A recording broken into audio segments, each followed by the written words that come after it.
ಕಲಬುರಗಿ ಜಿಲ್ಲೆಯ ಚಿಂಚೋಳಿ ತಾಲೂಕಿನ ಕಂದಗೂಳ ಗ್ರಾಮ ಪಂಚಾಯಿತಿ ವ್ಯಾಪ್ತಿಗೆ ಬರುವ ಹುಳಿಗೇರ ಗ್ರಾಮದಲ್ಲಿ ಬಹಳಷ್ಟು ಸಮಸ್ಯೆಗಳಿವೆ. ವಿವಿಧ ಬೇಡಿಕೆಗಳನ್ನು ಈಡೇರಿಸುವಂತೆ ಕಂದಗೂಳ ಗ್ರಾಮ ಪಂಚಾಯಿತಿಗೆ ಅರ್ಜಿ ಸಲ್ಲಿಸಿರುತ್ತೇವೆ.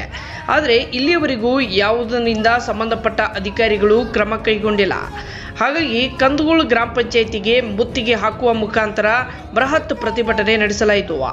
ಈ ವೇಳೆ ಸತೀಶ್ ಜೀವನ್ಗಿ, ಅರುಣ್ ನಂದಿ, ಚಂದ್ರಕಾಂತ್ ಸಿಡ್ಲಿ, ಶಿವಪ್ಪ ಮಕರುಂಬ್, ರಮೇಶ್ ನಂದಿ, ಸಂತೋಷ್ ಸಿಂಗೆ, ಕಾಶಿನಾಥ್ ಸತ್ಗಿ, ಶಿವರಾಜ್ ಮಹಾಗಾವ್, ವಿಠಲ್ ಮಾಂಗ್, ಪ್ರಭಾವತಿ ಜೀವನಂದಿ, ತಾರಾಬಾಯಿ ಮಂಗ, ಅನ್ನಪೂರ್ಣ ಸಿಂಗಿ, ಪುಷ್ಪವತಿ ಮಾಂಗ್, ವಿಮಲಾಬಾಯಿ ಮಾಂಗ್, ಅರುಣ್ ಕುಮಾರ್ ಮಾಗಾವ್, ಸುರೇಶ್ ಸತ್ಗಿ ಸೇರಿದಂತೆ ಗ್ರಾಮಸ್ಥರು ಮತ್ತು ಸಮುದಾಯದವರು ಉಪಸ್ಥಿತರಿದ್ದರು.